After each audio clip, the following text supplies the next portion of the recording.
Hey, what's going on? Welcome to the Hey, Two what's Dudes going One on? Up Gaming Podcast. My name is Chris. And I'm Ian, and we're here to talk about everything that's going on this week in gaming. True. Um, how's your week been, Chris? Uh, it's been weird. I've been studying for a certification um, with my job, so I've been finding out that I don't know as much about the programming language that I use that I thought that I did, but also I'm learning a bunch about it. So it's really interesting, and it's really just a lot of like esoteric kind of we've never used this ever stuff, and also like constructs in the language that are like this is a holdover from like 1.0 with C. Why is it still here? But I guess I gotta know it. So it's kind of weird stuff like Okay, that. that's cool. That's cool. You'll get it figured out, I'm sure. I know. Yeah. All Well, right. Yeah. As you can see, I'm back at home base. Had a really successful week in Atlantic City. Didn't make any money. Didn't lose any money. Worked real hard, and now I'm back in the comfort of my own home and, and ready to kind of just chill and relax and talk some games this week. It's a pretty big release week for RPG fans. yeah. There's a lot of RPG games coming out. More of the classic style, the more turn-based strategy ones. So I'm pretty stoked about that. Okay. Up first, we've got Battle Chasers Night War for the Switch. It's a turn-based RPG. It's been developed by the Airship Syndicate and it's published by THQ. THQ Nordic. Oh, okay. Yeah. It was originally released in October 2017 for Microsoft Windows, Mac, PS4, and Xbox One, and now we are getting the Switch port for it. Okay. So it's just It's making the migration. Yeah, it's making the migration over. Okay. It's a pretty cool game. It's got some Diablo 3 kind of feel to it. Um, Not so much in like the gathering of loot, but the dungeon structure. Like you'll have your main dungeons and your kind of offshoot optional dungeons. And then after you initially complete it, it kind of goes in back with like a randomized room layout. So Okay. if you're like grinding, if you want to grind levels and stuff, it's not like you're in the same dungeon over and over. Now the puzzles and stuff don't really change. Like the room puzzles are always going to be tied to that room that's there, but it'll be shifted around and all that kind of stuff too. Okay. Fair So enough. yeah, Behind that. yeah. So it's a neat little thing.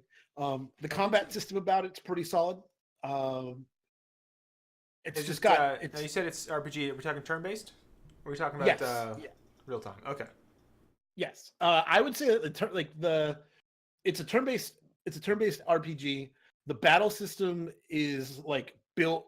It's kind of built like remember how I was talking about like Xenoblade Yeah. uh, for a while, and I was like, this is the best battle system Yeah. ever. It's an There's like ATB. so much you can do. Yeah, like there's so much you can do, and Okay. like things stack on top of each other. You have the same kind of stuff here, where everything is kind of like a small mini game on top of itself to kind of like stack things on top.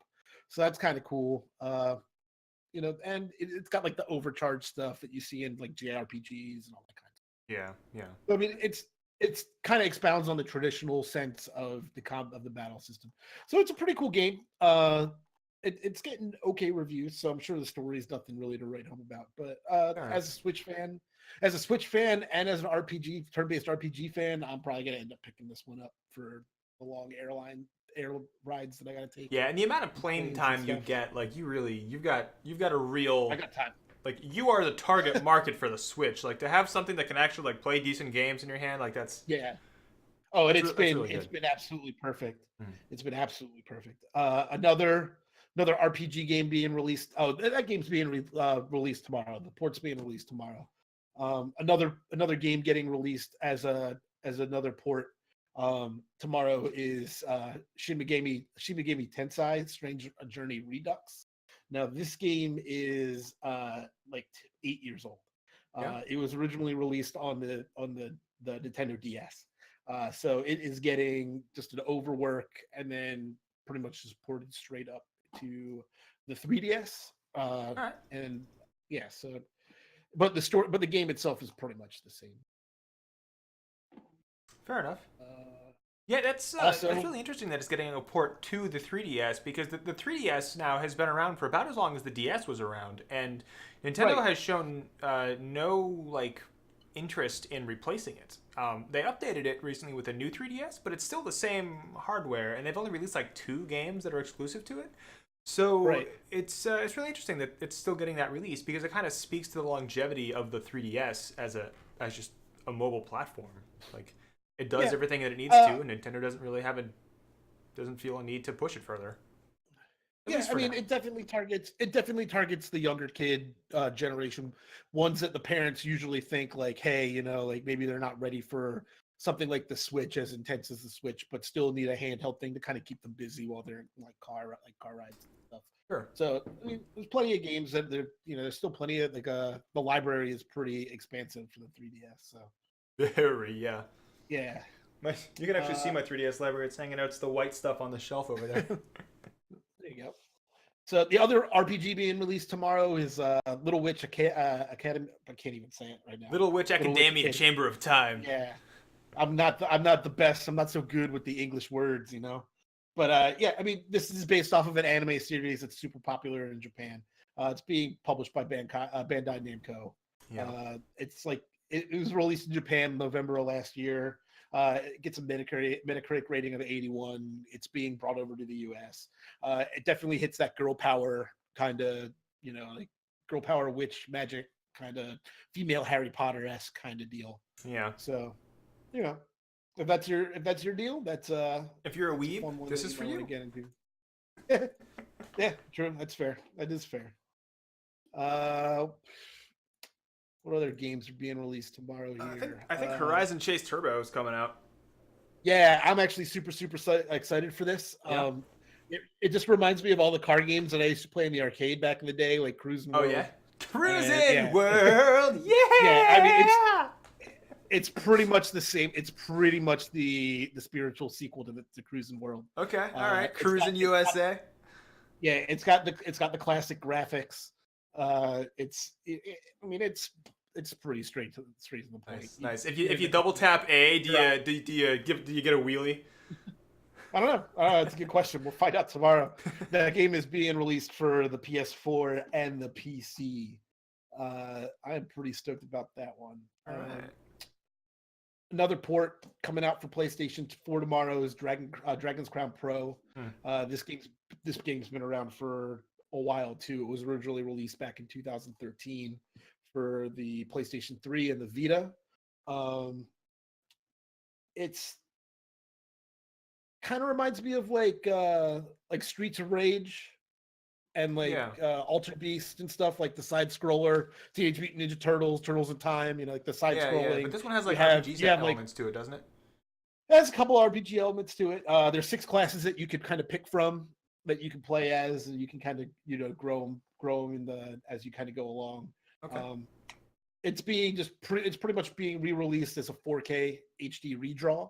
So they've just redrawn everything. The coding, I believe, is exactly the same. Mm-hmm. It's just the updated assets. Yeah, just the system has more RAM, so they just up the texture size, and you're good.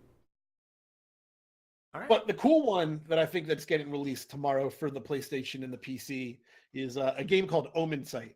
And they've been talking about this for like the last year or so.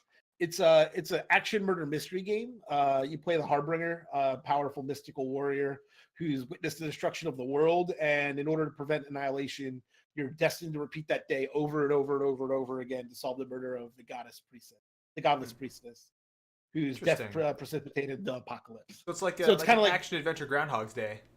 Exactly, it's nice. Exactly what it is. Nice. I think we have a trailer that we can play. We do. I don't know if you have that. I do. Nice. Do you want to watch the trailer? I would love to watch the trailer. I'm pretty stoked about this one. All right, let's watch the trailer.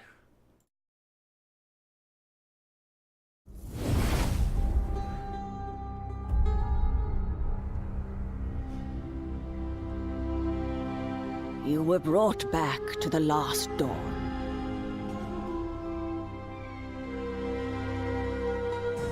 The Tree of Life is in great danger. The godless priestess is dead.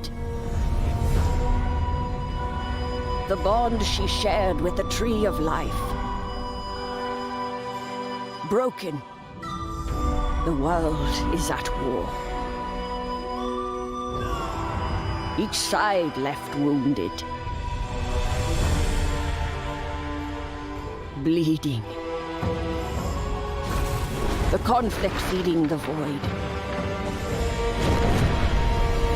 Only she can stop it. You are the Harbinger. You must find the truth before the void consumes us all.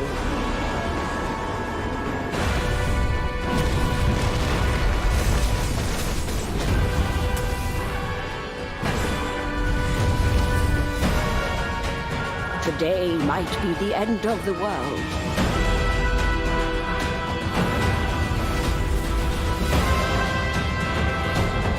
But for you, the day begins anew.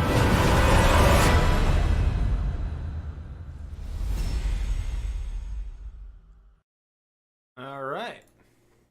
All right. Looks interesting.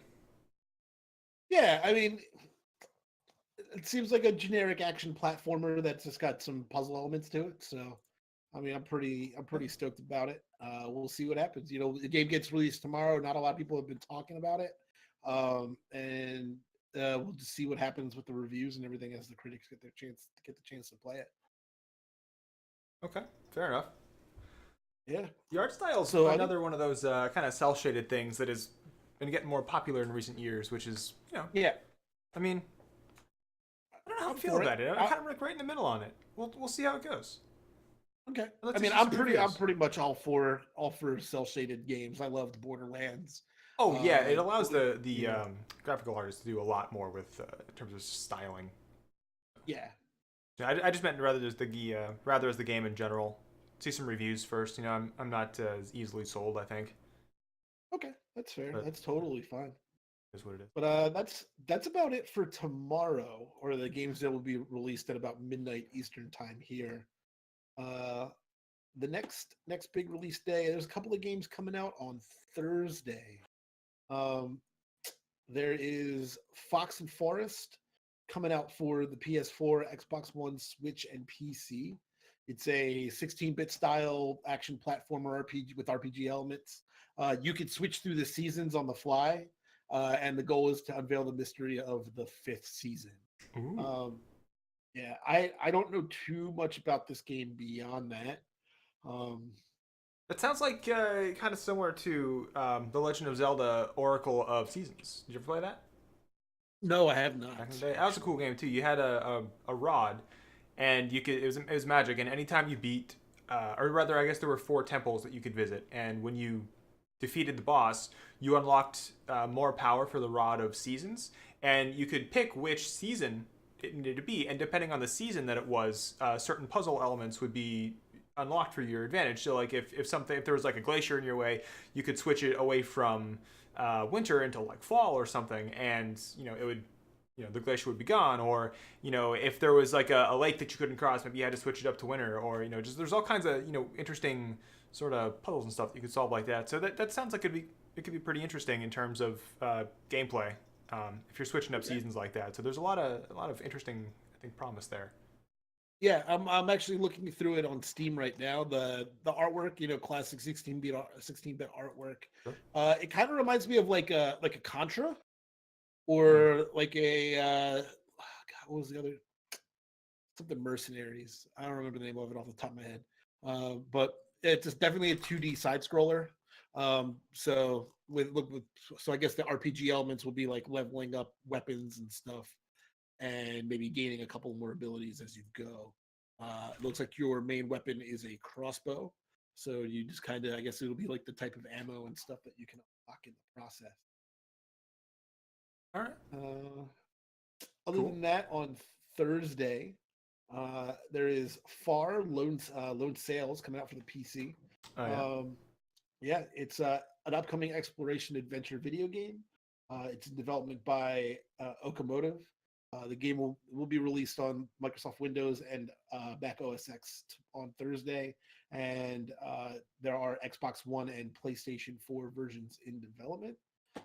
In Far, the player controls the driver of a large vehicle and explores a massive dried ocean bed in a post-apocalyptic world searching for an old civilization. The game is played with a side-scrolling perspective with the vehicle interior seen as a cross-section. The players control the vehicle. To control the vehicle, the player must move around inside of it, operating stations and pressing buttons to perform various functions that keep the vehicle moving. They'll also be required to solve puzzles in the world to allow the vehicle to pass. Kind of reminds me of maybe Lovers in a Dangerous. I was just gonna say Lovers in Dangerous Space Time. Yeah, where you got 4 people in the vehicle, yeah. one person's on the guns, one person's on the engines. Yeah, but I think this is more or less like a one-person kind of version of that. Okay. From what I saw, because I found the trailer earlier today. Yeah. It looked pretty cool. I like the artwork on it. Yeah. So maybe people will dig it. We'll see how people kind of look at it. I don't know if you want to play the trailer. I know I sent it to you earlier. But... Yeah, sure. We can play the trailer. Okay. Sit tight. For sure.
There you are. Right. I think I commented on this earlier. That trailer does a lot to explain that game without saying a damn thing. Yeah. It speaks to a very kind of desolate world where you're like struggling for survival. And I don't know if any of this is true. I'm just saying what I've gotten from this trailer. It speaks to a very sort of, like I said, a desolate kind of thing where if you played Frostpunk or anything like that, where it seems like everything is kind of dying off and you're sort of the last thing around. It looks to be a very sort of the long journey home experience where it's going to be about resource management and there's going to be some mechanics you have to get used to and maybe a couple of different sort of gameplay challenges that repeat themselves but become more complex over time. The graphical style is very nice. It seems like it's going to be a very kind of relaxed game just based on the music. Yeah. I do know the game has no enemies inside of it. It's purely puzzle solving. And yeah, with the music and everything, I think that's going to be one of the highlights of the game. It seems like games like this and like Fez, where audio plays like a real big part. I think it'll play a pretty big part in this game. Okay, I can understand that for sure. Yeah. That looks pretty cool. That's all. I may pick that up. If it depends on the price point. I don't know if there is one yet. I'll just check real quick. Yeah, for sure. There is no price point yet that I have seen. But I mean, I think if it's in that $20 to $25 range, I'll probably pick it up. Yeah. Honestly, just based on the trailer and given what the content looks like, I sort of predict that it'll be about 15. But that's just kind of me being optimistic about developers wanting to sell more copies. But so we'll see. And then Friday, May 18th, is the day of the definitive package. The definitive package. Or complete editions, or or everything, or you get the whole thing. Compendiums, if you will. It's a big day for the Switch. Switch is getting a copy of Little Nightmares. That's the complete edition. If you haven't seen this game already, it's pretty awesome. It's it's a dark, whimsical tale that confronts you with your childhood fears as you help this little girl named Six escape them all, which is a big, mysterious vessel inhabited by corrupted souls looking for their next meal. The complete edition comes with all of the DLC already attached to it, so you don't have to buy anything else. Yeah. But that pales in comparison to the other port that's coming to the Switch. Hyrule Warriors, the definitive edition, is coming to the Switch. I don't know if you've played it for the Wii U I haven't. or whatever. I haven't. I've actually. It is funny thing. I was actually hanging around my apartment, and I was thinking to myself, it must have been a week and a half ago. I was sitting in my common room out there, and I was saying, I wonder if Hyrule Warriors is out for the Switch. And I had no idea that this remix, that the complete version was coming. And I was like, dang it, it's not there. And it wasn't on like upcoming releases or anything. It just wasn't there. And I was like, dang it, I really wish I could play that. Well, now, turns out you can. Yeah. So I don't know. I've never been like I don't know. It was a long time ago when I first played a game that was that kind of that style where you're one person. There's like you have an army and you kill like thousands of people all at once. But I could see it for Hyrule Warriors. I know Hyrule Warriors has introduced a couple new characters to the franchise and that kind of thing, and I'm fairly sure they're all just unique to that game. But it's been interesting. Yeah. I think you can play as Link, you can play as Zelda, you can play as I think Ganon if you're on the other side. I know there's a character called Linkle, which is like a female version of Link. Yep, Linkle is coming back. Yeah, a bunch of interesting stuff. Well, I can't remember the name of the game that it was that this is kind of based off of, but Dynasty Warriors. Thank you, Dynasty Warriors. Yeah, which I was super stoked for. I loved Dynasty Warriors when I was younger. Yeah. So I mean, I played it a lot. There's nothing to me better than just like the zone out, smash buttons, kill a lot of things, combo attacks, just rack up, like massive kill chains, just and points everywhere. Yeah. just watching numbers go up. Some of the other characters that you can play as in this game, Dark Link is in it. Yeah, he's on the bad side. Yeah, you can play Navi. You can play as Navi. What does Navi use to attack? Hey, listen! And all the enemies go, oh god! They just die. Oh god, they'll just drop. Toon Link is going to be available as well. I think he was available in the first one. So it's got all the main characters that you come to know and love. Cool. Over the course of the Zelda games. Can you play as Tingle? You can play as Tingle. Please tell me he is a villain. No, he is a good guy. Damn it. I hate Tingle. I mean, does anyone really like Tingle? No. Even Nintendo doesn't like Tingle. Did you play Twilight Princess?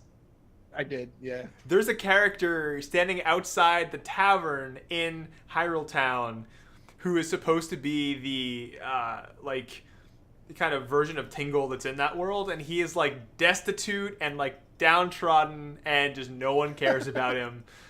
Even Nintendo doesn't like Tingle. Nice.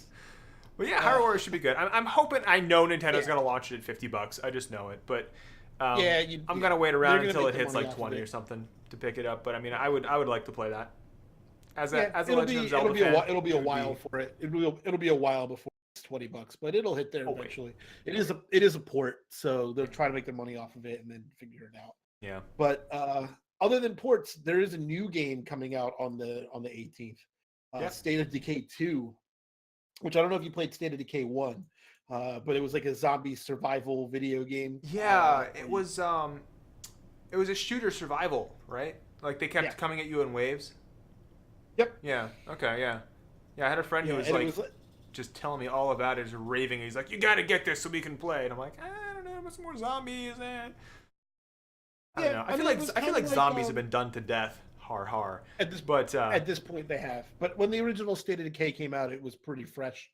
At that time, because it played similar to an open world version of what was the big zombie game where you played with 4 people? Left 4 Dead. Left 4 Dead. It came out before Left 4 Dead, so it kind of like opened the doors up for that. Really, it was before Left 4 Dead. Because it was, Wow. Yeah. All right. So. Okay. So I mean, we'll see. You'll be able to play as a co-op game with up to 3 other people. So get your friends. Play on, it's on Xbox and on the PC. A lot of like working together, tactical survival kind of thing. Yeah. I can get behind that. The trick for me with getting games like that is that you gotta have people to play them with, and like as you get older, it just gets harder and harder to find free time with multiple people to do that kind of thing. Like the fact that we found 3 people yesterday to play The Forest was incredible. That was super cool. I had a great time doing that. Yeah, it was a lot of fun. fun. Just like scheduling. We got was pretty such far a bitch. too. Yeah. But Yeah. yeah. I mean, moving into what we've been playing, we've been playing The Forest. Yeah, we've been playing the Forest. You and I still haven't found a single raccoon. Not one raccoon in all the land. Calvin and I spent must have been probably 3 hours, maybe up to 4 hours yesterday, just looking for raccoons. Like we know that they're nocturnal, so we just wandered around all the land at night looking for raccoon. Couldn't find one. Not one. Jeez. Yeah. Well, we did explore a couple caves. That was kind of cool. That was spooky. Spooky caves, man. Yeah, that was too spooky for me. And sometimes I may have spooky screamed 7 like a little girl once or twice. Yeah. So, but we've been playing Destiny 2, the new DLC as well. Yeah, the Warmind expansion. 4 missions, minimal plot, just enough to get you there. Yeah. Just enough to get you there. I know what went down, and they didn't say a word extra. No exposition, no character development, nothing of any interest to a story enthusiast, but it got you there. Yeah, but I mean that's Destiny. They just they'll release DLC. You'll go around. You'll shoot. For me, it's like the ultimate drunk shooter. Like you can just have a couple of beers and not worry about plot and just kind of shoot things in the face. And run the same stories over and over. Or just have fun. If you can play with some friends, even better. Yeah, I'm convinced the campaign in Destiny is only there as an excuse to add lore so that you can then have something to do and go shoot. Yeah, it's right. If they were going to be telling an interesting story, they would have done it by now. Well, they've tried, but they haven't stitched things together. Like it's interesting, and you can like look for all the lore and find the tidbits and get the lore relics and the codex stuff, but like it needs a reboot. Honestly, it just needs I hate to say it because it's a newer game, but like, and it's so young and it's a 10-year life cycle or whatever it's supposed to be. I think we're in year 3 overall, but it needs a reboot. Like it just needs a chance for you to say, stop. This is what has happened. This is why these things are important. Let's move on from there. Final Fantasy XIV did this. Yeah, Final Fantasy XIV used to be this kind of like, it's pretty fun, okay, it's similar to Final Fantasy 11 kind of thing. And then at some point, they were just like, all right, this game is bad, we got to redo it. And then they did a Realm Reborn, and they took everything that was in 1.0, and now they give it to you in a cutscene, and they start you off at 2.0. And it's significantly better. I think Warframe did this, and I was actually playing Warframe a couple days ago. That game just keeps getting better. Like Warframe did that. There was a few years ago when it first came out. It was kind of shit. It wasn't really great. And then they were just like, all right, we can do better. And so they just took the whole dev team. They stopped doing updates for like a year, and then they just like landed the whole update on everyone. And they were just like, all right, we're gonna give you this cutscene that tells you what happened inside of like 2.0 and backwards, and then here's what the game is now, and we're just going for it with it. And just gonna go for it. Yeah, and like. They've got like they wrote the characters really well. They keep adding like fascinating and useful features. Like now you can get out of your Warframe and like walk around, and you have extra abilities for it. They've added like a new planet with every like big update. They keep adding new frames so you can do new stuff, and like all the frames are pretty well balanced. And it's not really a PvP heavy game either. It's like, whereas Destiny, I would say, is maybe like 30% PvP focused, right? Because like you can do Crucible, but you don't have to. Warframe is like 5% PvP. Like nobody plays it. Like everybody's in there for the PvE, and there's so much to do. Like in order to get a new Warframe, which is your suit, you have to go and like craft components. So you have to like go into the world to find materials, and then you use those materials to craft various components. Then you use those components to assemble a Warframe, and then once you get your suit built, then you can like power that suit up by putting modifications on it, and you can upgrade the suit and the modifications independently by going out into the world and getting like little pieces and stuff to bring them back to power. So there's always something to be working for, and every single time you get something new, you always feel accomplished. It's the most incredible experience, and like I wish that Destiny was like that.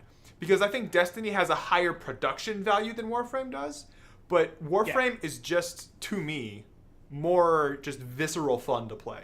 I have like a billion FPS in that game. It's unbelievable. Well, I think you finally sold me on Warframe because I haven't played it, and that kind of got me a little jazzed. Really, So dude? I will play it with you tonight.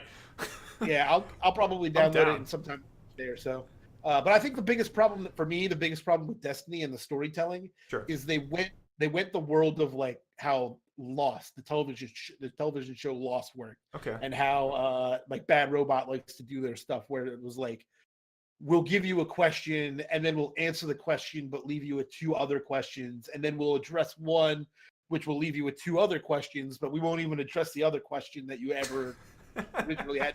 So by the end of the show, you're like, what's happening? Yeah, by the end of the series, you ended up with like, you're like, what did any of this mean? Did it even mean anything? And then overall, it didn't fucking matter to me. Gotcha. Yeah, I think I've seen like half an episode of Lost ever. So I know nothing about that show. I know there's an island. I know there's a fat guy. And that's it. That's all I know. And there's like a tunnel somewhere, and maybe a volcano. Yeah, that's about all you need to know. That's about all you need to know. All right. Okay.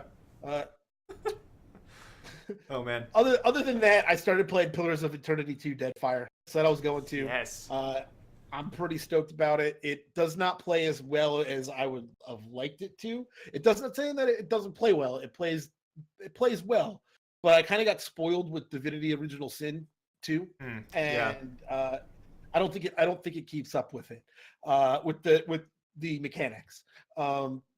Game wise, story wise, the big problem from Pillars of Eternity 1 is that it was really kind of wordy.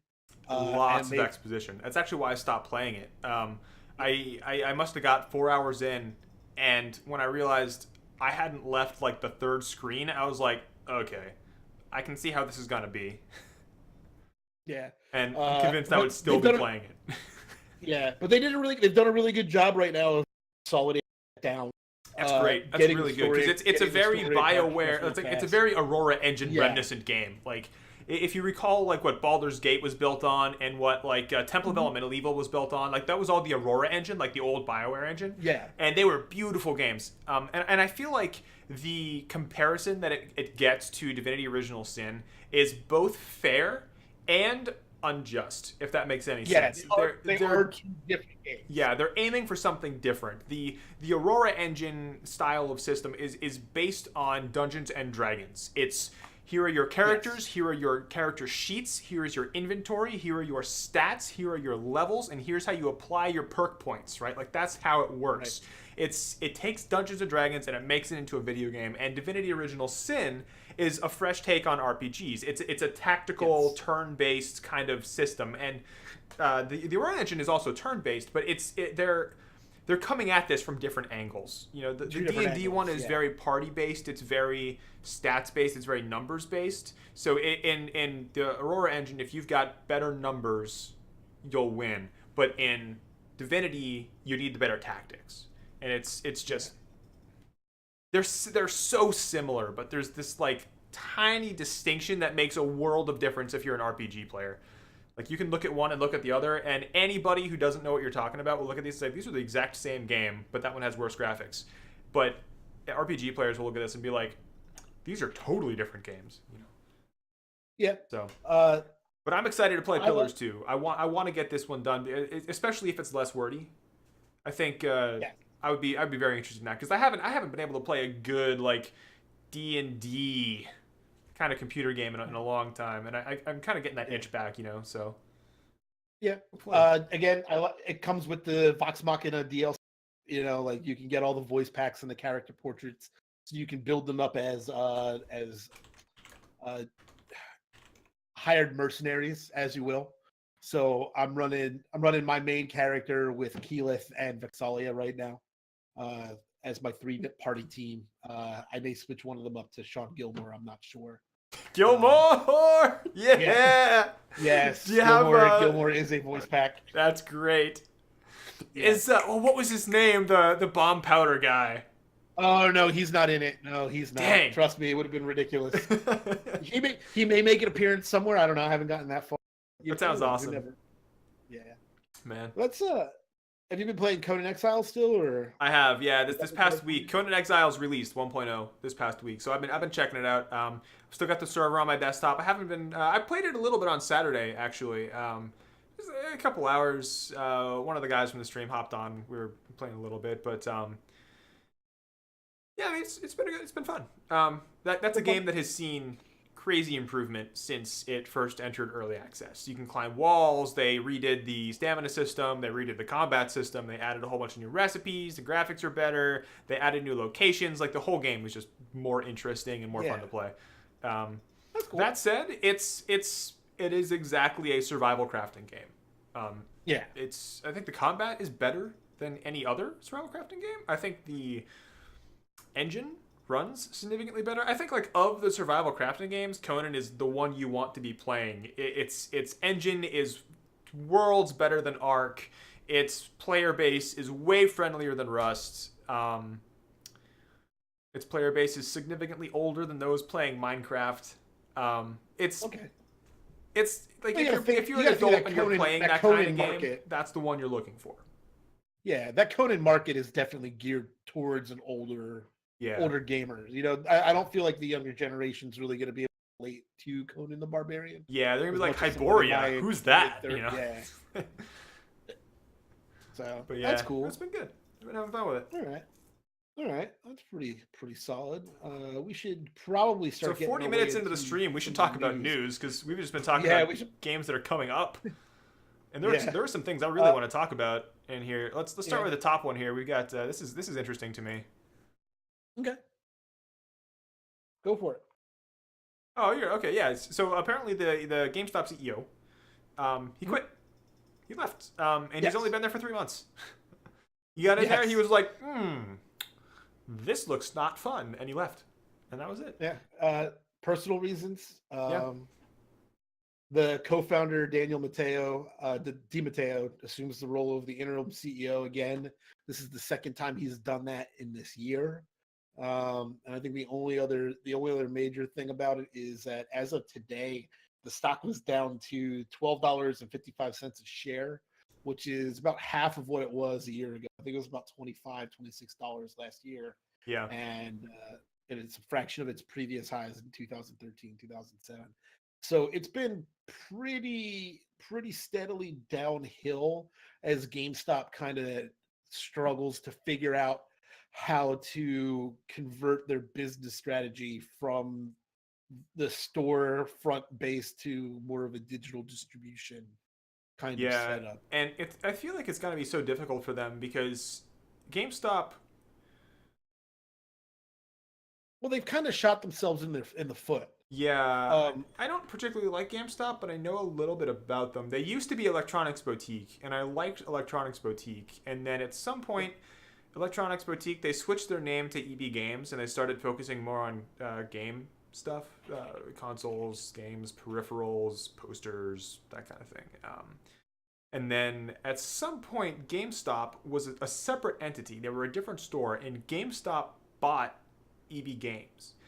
And because EB Games was a franchised dealer, they didn't all get sold to GameStop, but GameStop was aggressively trying to suck in as many EB Games as they could because they really wanted to take that brand because they knew that it was a strong, solid brand. So there are actually still a couple of EB Games around in the world, and there are actually still a precious few Electronics Boutique left in the world, but you'd be hard-pressed to find one.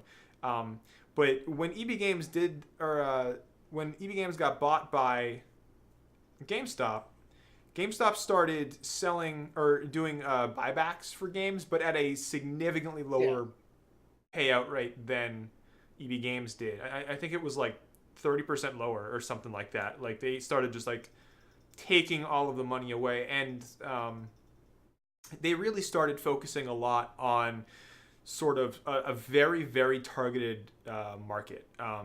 And I think a lot of this is because when it was Electronics Boutique and when it was EB Games, computer game sales were a significant part of their selling power, what they sold. And when GameStop took over, was just about the time when a lot of the gaming companies started focusing on DRM and putting CD keys on and making it so you couldn't trade back in a computer game and that kind of thing, because the technology had just started to become available to copy CDs and to store files and to do all that kind of stuff to like really make piracy a thing.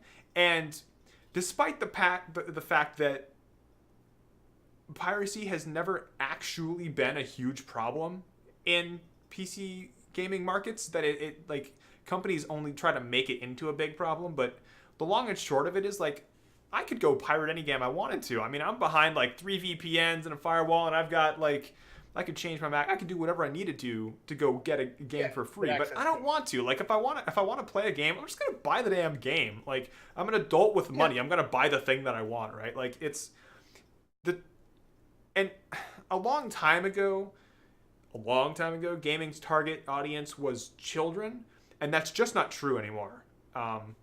And so all those concerns are unfounded, and yet GameStop took that focus and they said, okay, we're not going to sell PC games at all. So they cut out, at the time, 50% of their possible market. They just cut it out. And in order to try to make up for that, they started targeting older teenagers, like they started like really putting a bad stigma on E-rated games. They wouldn't market them. They didn't have them in promotional materials unless it was huge, right? Unless it was huge, they wouldn't market it. And I think honestly, I gotta cut you off here because I think you've kind of hit on something here. With the overall GameStop over the last couple of years have really branched away from actually just selling games in general. Yeah, they do keep a stock available, but as things have like Steam and EA Origins and everything has kind of gone that digital route, and not a lot of people are picking up physical copies of a lot of stuff anymore. GameStop kind of branched out into the technology market. Yeah, you can buy phones at GameStop now. Yeah. Exactly. Yeah. I mean, they've branched out and they said, hey, you know what? We're not going to sell games because people have access to games and other means. But what we're going to do is we'll have the consoles, we'll have the phones, we'll have the peripherals, we'll buy and sell in that so you can buy the used things there. And I think that's really the reason why they're kind of holding on still. Like the stock has dropped and the company has kind of definitely scaled down in size. Mainly because they were getting comparisons to Blockbuster and how Blockbuster customer service was really kind of poor towards the end of what they were doing. Yeah. So they've been trying to change to get away from the game, like the game part of GameStop, and get more towards the hardware aspect of it. And I think as long as new consoles are coming out, as long as new phones are coming out, as long as new peripherals are coming out, I think GameStop is going to end up they're going to balance out. Are they going to be the power that they once were? No, because storefront gaming has definitely taken a hit since everything has become way more accessible just online. But I think they'll still be around for a very long time, and I think that they'll figure it out. And I think they're just trying. I think the CEO, when he kind of went into this position, had some ideas and then realized that maybe it was kind of wrong. And the best thing that he could do is just take a step back and say, hey, maybe I'm not the right guy for the job here. And, we'll find somebody who is, because they did promote from within, and they may need to find somebody from an outside company to step in and kind of give a new perspective on what they're trying to accomplish and how they can get there. So it'll be interesting to me to see how this kind of plays out for the next year or so. Come holiday season, they'll get their uptick, with all the new games and all the new hardware that comes out. People will buy stuff for the holidays so they can wrap presents and stuff like that. But I don't think the CEO quitting after only 3 months is a sign that people should abandon ship on the company. No, certainly not. No, this has happened in other companies, and stock has fallen, of course, because that's just what happens. But I mean, it's not something to be overly concerned about. I mean, if you're looking for a time for GameStop stock to go back up, just wait for the next console announcement. Holiday season. There it goes. Holidays. Yeah. But I think honestly, GameStop is more of a company in transition right now. as they try to figure out how they can change their business and their business strategy to just to survive in the storefront market. Because obviously Toys R Us recently folded. They shut down a whole bunch of stores, and over the years it's just been these big name brands have been just closing their doors. So they're I just did trying not to do know whatever Toys they R Us can shut to stay down. around. Yeah, they're done. Wow, I They're did not done. know that. Yep. Toys R Us, Kids R Us, the whole RS brand. Yeah. Honestly, I is think a lot of this comes down to Amazon and just people Oh, absolutely. being able to just sit at the computer, pick something, and it'll be there that day or the next day. Like Prime's 2-day shipping is outrageous. Oh, it changed the game. Like Changed the game. crazy, yeah. And like, I mean, I'm That's gonna what buy it- something online. Like, that's just what I'm gonna do. Like, I'm not gonna drive That's out what to a happened. store that's 40 minutes away to get something when I could just pay 10 extra bucks and it'll be here tomorrow. Like, I don't need And it it'll be today, here. So back when music pirating was a big thing, and Kazaa. the Napster thing happened and Kazaa happened, and everyone was like, what do we do to solve this and prevent people from doing it? And the answer was, people will pay for it if it's a way more convenient way to get it. Yeah. So, peer-to-peer sharing for music, at the time was still relatively new to people who were not tech savvy. Yeah. So it was a very difficult thing for people to figure out how to do this. Instead, they were like, things like Spotify and iTunes Music, and things were like, here's just access to everything. You pay us money for the ability to get access to it. And the majority of the people were like, that's way easier than trying to find things that are remotely illegal online. Yeah. So it's the same thing with Amazon. Like, why go into the store when it can be delivered directly to your house? Oh, because it takes forever. Oh, well, we can get it there 2 days guaranteed. Amazon Prime. That's way more convenient. I can wait 2 days, So Yeah.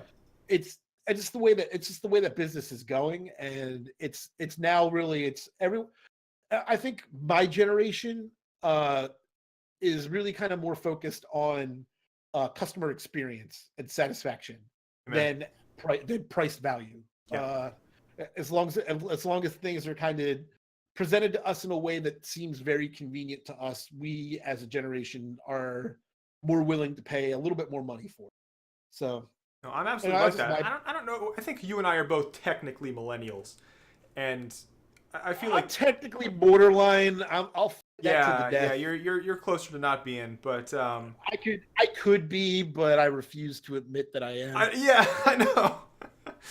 But God, you know what terrifies me? People born in the year 2000 can vote. Like, yeah.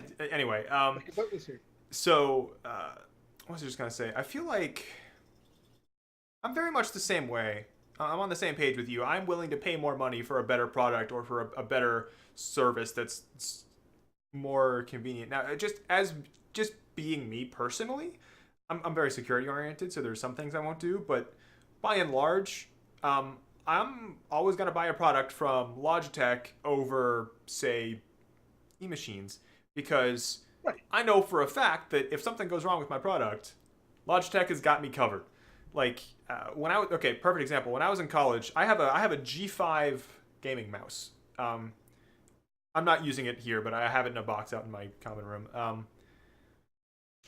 I recently upgraded to a different Logitech mouse, but I have this G5 gaming mouse that I used for years. I've had it since 2007, right? And it's still kicking along great. It works. But the weird thing about it is, when I first bought it, I bought it when I got to college, and the laser on the bottom of it just stopped working. It just cut. Stopped one day for no reason. Maybe like a month after I got it, it just died. And I was like, okay. Yeah. So I called Logitech expecting a bad experience, and they were like, okay, cool. Do you have the serial number of the device? And I'm like, yep, blah, blah, blah. They're like, yep, that's a valid number. What's the address where we can mail you a new one? And I was like, here. And they said, great, we'll have it to you in 2 weeks. And I was like, okay. So they just mailed me a new one, and there it was. And that mouse died after a week. Same exact problem. And I called them back, and I remember this conversation so explicitly. They're like, okay, yep, we see that. Yep, we see the replacement. You got a new one. Okay, you said the new one died. I'm like, yep. They said, okay, what's the serial number? I said, blah, blah, blah. All right. And they said, have you been using it on a black mouse pad? And I said, yes. And they said, okay, we're sending you a new one. And they sent me a new one. And that one has been there for 11 years. Like, there you go. I don't care that they didn't work.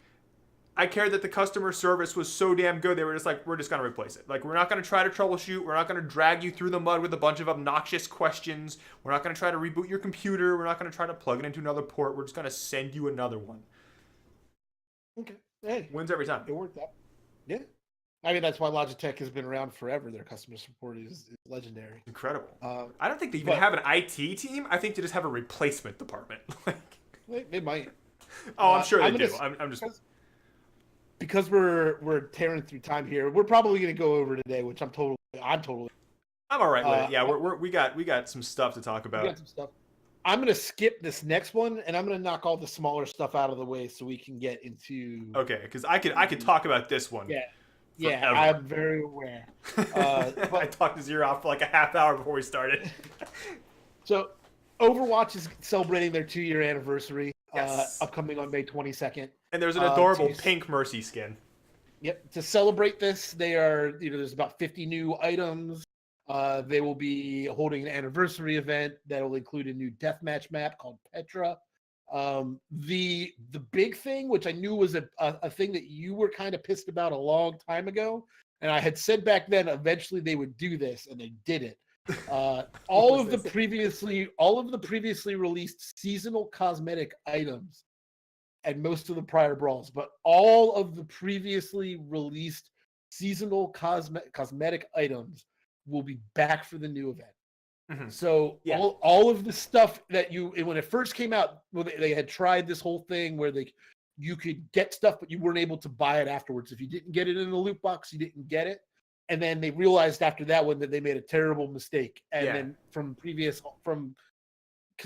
from then on, you always had the ability to spend the Using gold the that in-game you currency. had Exactly, yeah. and to purchase these items. I have always been of the opinion that I think a direct purchase model, like if you let me pay $4 for a skin instead of having to buy X amount of loot boxes to maybe get it or get X amount of in-game currency to then purchase it, I've always been in favor of direct purchase model because it's I'm just paying for a product.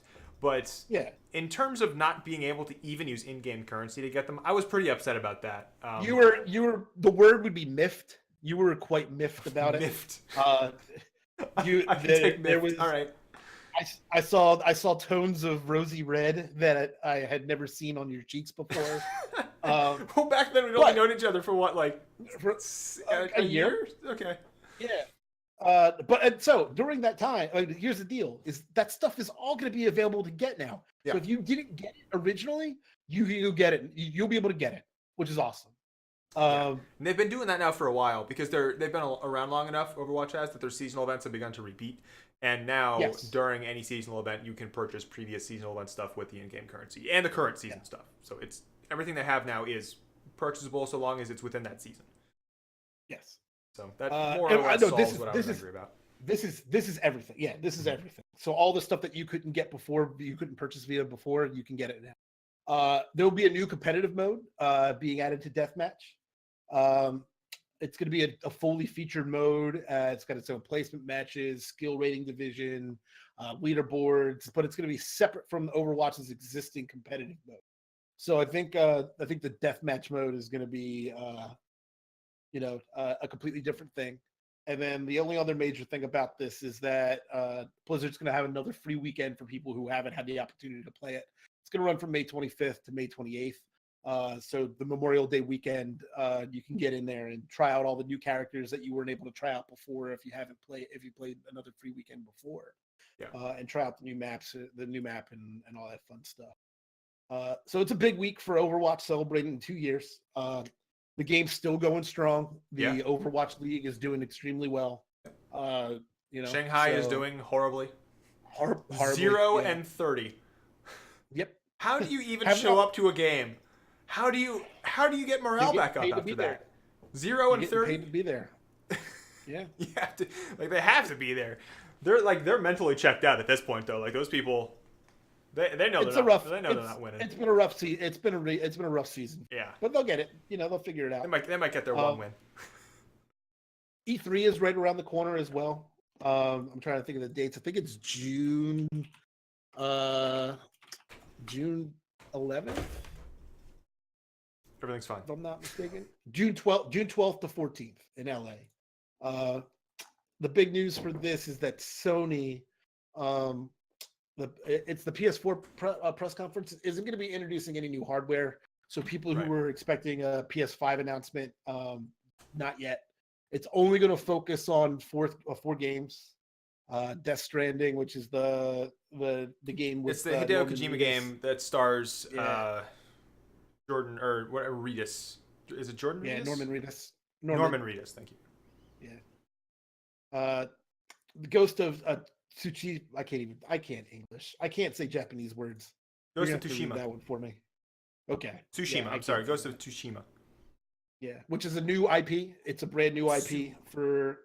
Tsushima. It's been, yeah, made by Sucker Punch. It's going to be a PlayStation exclusive. Um, they think that that's probably going to be sometime between this year and next year for a release. The new Spider-Man game, they're going to talk about that, which I'm pretty stoked about. The new Spider-Man game. It looks pretty incredible. Okay. And they're going to talk about the Last of Us Part 2, which I think is going to be absolutely incredible. So even though E3 starts on the 12th, the E3 press conference for Sony is actually a pre-release event, and it's going to start at 6 p.m. Pacific time and 9 p.m. Eastern time on June 11th, the day before. Yeah. It'll be streamed on Twitch, Facebook, YouTube, and on the PlayStation website. Any place that you care to watch. Yeah. Other than that, Rage 2 was announced today with a new trailer. The trailer looks, I think, incredible. It's not a gameplay trailer at all. That's going to be tomorrow. Rage 1 was released back in 2011. It was the first game to use the ID Tech 5 game engine. So they're on the ID Tech 6 game engine now. That's the same one that Doom was made on. So, hopefully that'll be pretty cool. Bethesda is making it, and they said that the trailer should be tomorrow at around 10 a.m. Eastern time. So we'll see some gameplay tomorrow. I think we can skip playing the trailer today. Skip the trailer? All right. Yeah, people can find the trailer online. I think it looks cool. It's very Mad Maxy. I played the first one. It was okay. It wasn't incredible, but it wasn't terrible. So if you're into the whole Mad Max environment, then I think you will enjoy it for what it is. Yeah. So the last piece of news is a thing that I could talk about for hours. Yeah. It's something that I'm going to need to be interrupted to stop. I got you. Okay, good. So, there has been talk now for a while that The Witcher is going to be getting a series on Netflix. And this has now come to some amount of fruition. They have announced that there will be an 8-episode series, and it should come out like late 2019, maybe early 2020-ish. And the pilot episode has already been written.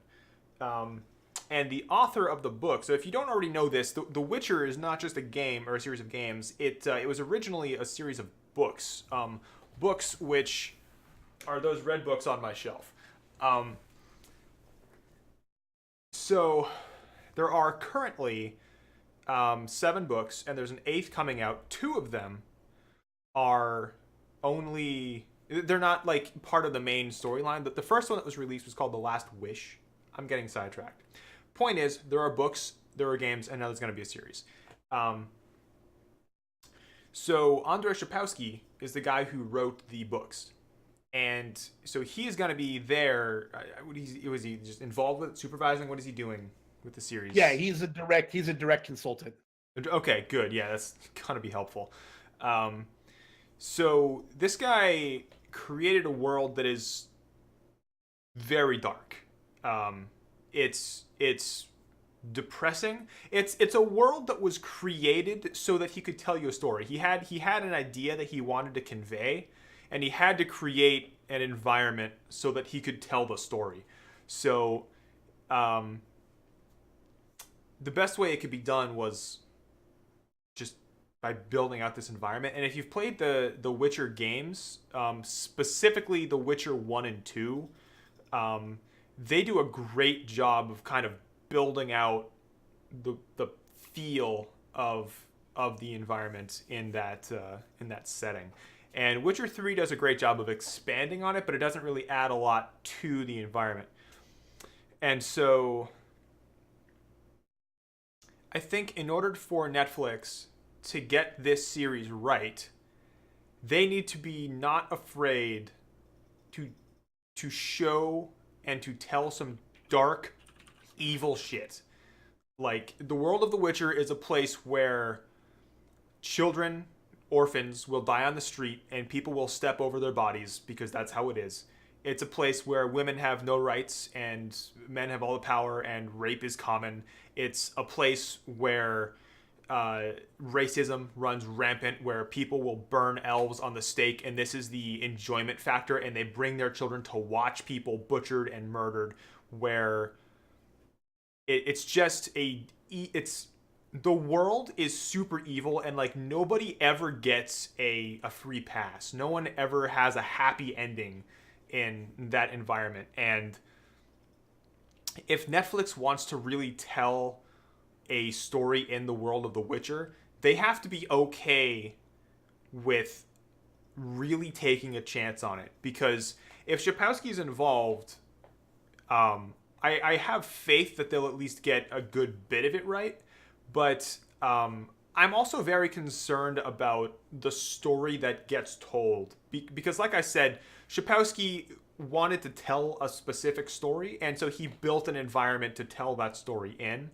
And I'm concerned that if they try to tell a story that is not like penned by Sapkowski, or that isn't like directly based on his works, or that like if the story isn't right, it will ruin the whole thing, and you'll know when you watch it if it worked or not.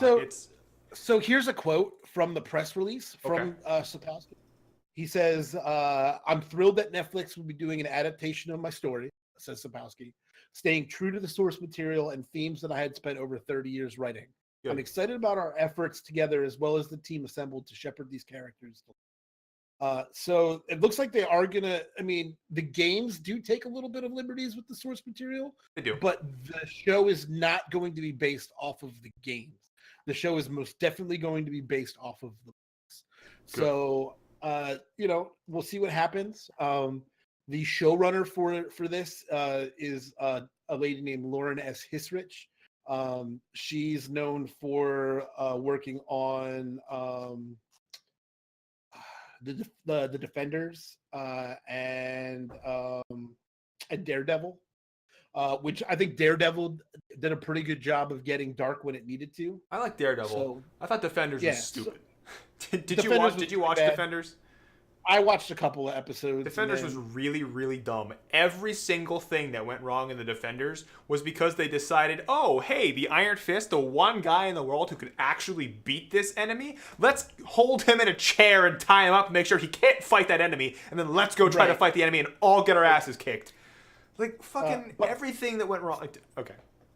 So another thing about the crew, Tomek Baginski, who is the man who directed all the cinematics for the Witcher games, he's also going to be involved in the project. So I think one of the highlights for the Witcher was some of the cinematics. They did a really, really good job with that. Mm-hmm. So I'm excited to see what he's going to end up taking part on that. So it'll be interesting to see there. Yeah, and interestingly, I'm glad they're doing it off the books. I think, were you mentioning before that it was going to be based on The Last Wish?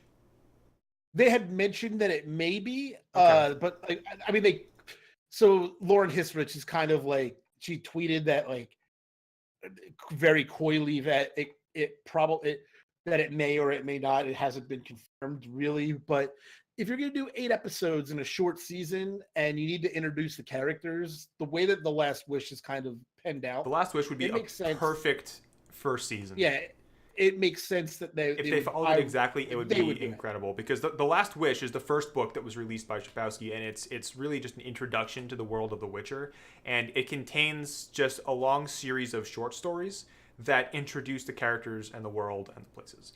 So there's a story about how Geralt met Ciri and how she became to be his surrogate daughter. There's a story about how Geralt met Yennefer. There's the story of how he got the name Butcher of Blaviken. There's a story about the whole issue with the Jinn and Yen and how he got to be bound to Yennefer for like kind of like their fates were entwined for a long time. Like it individually tells fascinating things that once you know all of them, then you can pick up the first book and go, okay, I'm comfortable with this. Because the first book just goes, boom, you're in the world, here's some shit happening, right? But if like it would be very jarring to get into it had you not gotten that primer from the First Wish. So if they actually do follow First Wish, and they don't need to tell all of them in the First Wish, but like pick 8, and there are like 4 or 5 specifically that need to be there, and then like any other ones, just include them because they're all great. But Last Wish would be the best way to intro that series. Yeah. So the confirmed characters that we know on the show: Geralt, Ciri, Yen, Triss, probably I'm going to Radovid. give you the list. I'm going to give you the list. Okay. These are the people that have been confirmed: Yennefer, Ciri, Roach, Triss, Geralt, Regis the Vampire, and Dandelion will be making an appearance. Although in the show he'll be referred to as Jaskier, which is his name from the original. Right. So that's who's been confirmed right now. And there's actually a lot of detail if you want to look online. Hisrich has done a great job of describing each character via a series of tweets. And you know what I'll do? I will put this in I'll put this in the Discord. So if you would like to see this information and the descriptions of all characters, I am actually going to put this up into the Two Dudes One Up Gaming Podcast Discord. Great. Let me see where I can put this. I will personally be clicking that. I just put it in general. Yeah, I'll put it in general.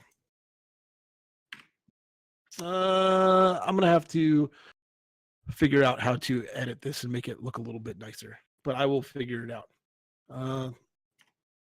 Yeah, I'm going to delete that and then figure it out later. But I will put it up there tonight once I figure out how to edit things on Discord. So there'll be plenty of people that you can get the info for here.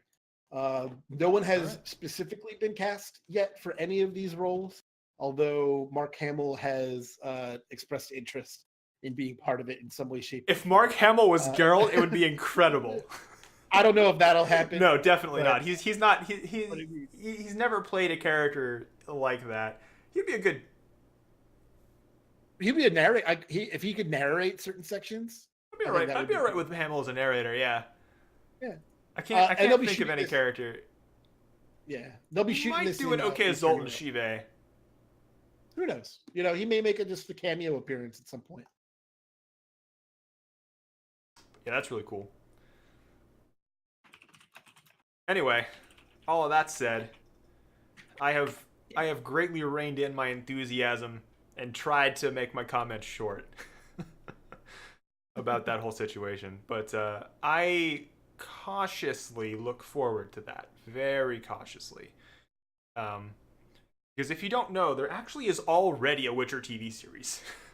You can. Oh, there was. There was a one for one season. It got super canned. It's on YouTube. You can find it all up there for free. Please don't watch it. It's horrible. No. It's bad. It doesn't follow the source material at all. The acting is terrible.